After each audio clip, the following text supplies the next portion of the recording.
Breaking news and very exciting news, Israeli media is reporting that the U.S., the Trump administration, is about to recognize Palestine as its own state, which is a major development and has never happened before. And this news comes after Pete Hegseth allegedly canceled a meeting in Israel, and the Saudis came up with this nuclear deal wherein they did not have to acknowledge Israel as its own state, and that's exciting. That's definitely a development, actually. And there are all these rumors that Trump feels disrespected, essentially, by Netanyahu. How true that is, I would like to hear it from Trump's mouth, really. And this is the first time in a long time I've been talking about this issue on my channel for almost 8-9 years, this forever war in the Middle East, how nothing is ever de-escalated. They want war at all times, all the time. And Americans pay the ultimate price, not just with their tax dollar, but with their own lives, with their children's own lives. And I'm not gonna lie, I was a little worried. I was not feeling the most hopeful after that video, Trump Gaza AI video that Trump posted on Truth Social. You remember the video I did on it? I was not loving that. It was very haunting. I don't know the correct terminology for it, but essentially it was where Trump had AI generated Gaza as flattened and replaced by resorts and a beach and like a vacation destination on top of a graveyard. It's not like the main focus of the military at the moment is here protecting our own borders. It's these almost 700 military bases abroad. Once Saddam has nuclear weapons, the terror network will have nuclear weapons. Next thing you'll see is a nuclear bomb in the World Trade Center. If you take out Saddam's regime, I guarantee you that it will have enormous positive reverberations on the region. I think the choice of Iraq is a good choice. It's the right choice. Yeah. Eliminating the nuclear threat from Iraq and begin a regime change there. Portable centrifuges that are a little bigger than those two chimeras. It's not very difficult. You can get away with it, and he has gotten away with it, frankly. Start out by showing a very brief video clip. It lasts 45 seconds, and so I would ask you all to stay awake for those 45 minutes. Weapons of mass destruction. Lights, please. Before the invasion, listen to Colin Powell in February 2001. He states clearly that there was no threat from Saddam Hussein. He has not developed any significant capability with respect to weapons of mass destruction. He is unable to project conventional power against his neighbors. And this is Condoleezza Rice, Bush's national security advisor, in July of the same year, saying the same thing, putting the lie to their own propaganda. And they were able to keep arms from them with military not in the building.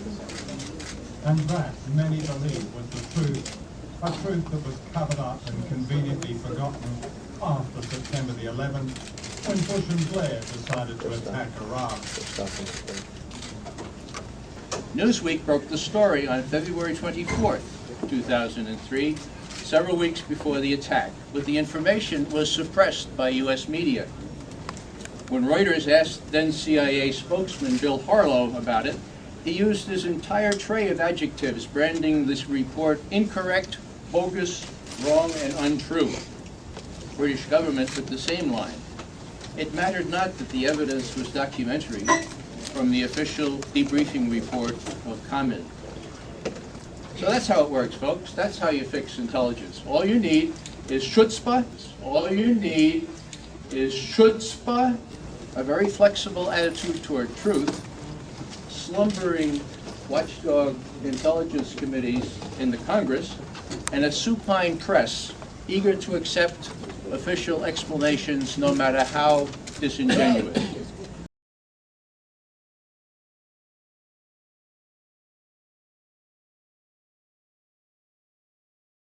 Those weapons of mass destruction got to be somewhere. Oh, no weapons over there. Maybe under here. My friends, defeating our brutal enemies requires both courage and clarity. Clarity begins by knowing the difference between good and evil. Yet incredibly, many anti-Israel protesters, many choose to stand with evil. We recently learned from the National Security Director, U.S. Director of National Intelligence, that Iran is funding and promoting anti-Israel protests in America. They want to disrupt America. So these protesters burn American flags even on the 4th of July. These ignorant demonstrators, who are they demonstrating for? For these murderers, these rapists, these mass killers. This is a reflection of a deep rot that has pervaded the intellectual hub of free societies.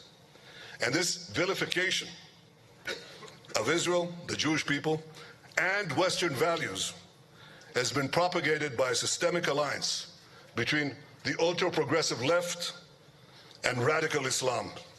It must be resolutely fought by civilized societies to safeguard their future. This is why we must all commend President Trump's decisive actions against anti-Semitism, and we must pressure other governments to do the same.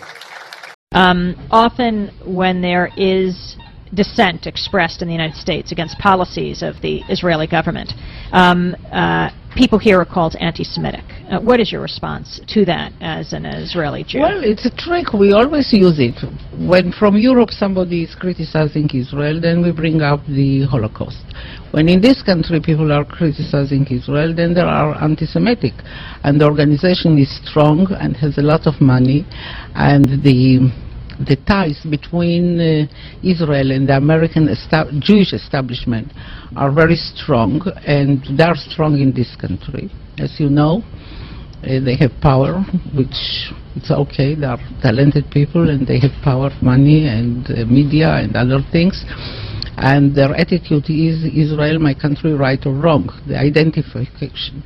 And they are not ready to hear criticism. And it's very easy to blame people who criticize certain acts of the Israeli government as anti-Semitics, and to bring up the Holocaust and the suffering of the Jewish people, and that justify everything we do to the Palestinians. Good luck to you. Fight your own war. It's your issue to sort out. If you want the land, it's you who has to die for it. I was concerned because, Washington, D.C. is absolutely cornered by Israeli interests in AIPAC, and they don't have to register as a foreign agent, and every other country does, and it's a mess, and I was concerned about that, especially with the Trump administration. It is no secret that they are very friendly to Israel.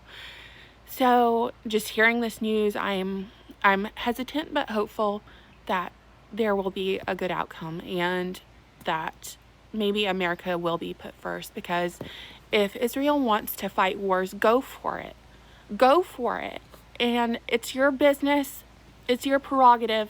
If you want to do that, do it. But it doesn't have to be at the cost of American lives or the American taxpayer. It doesn't. It's your business. And so I'm really excited to hear this news, and I think this is a move to put America first, because when you put America first, you put American lives first, you put American interests first. You don't put foreign countries first. And yeah, that's all I have to say about it. What do you think? What are your thoughts? I always look forward to reading them. I'll talk to you soon.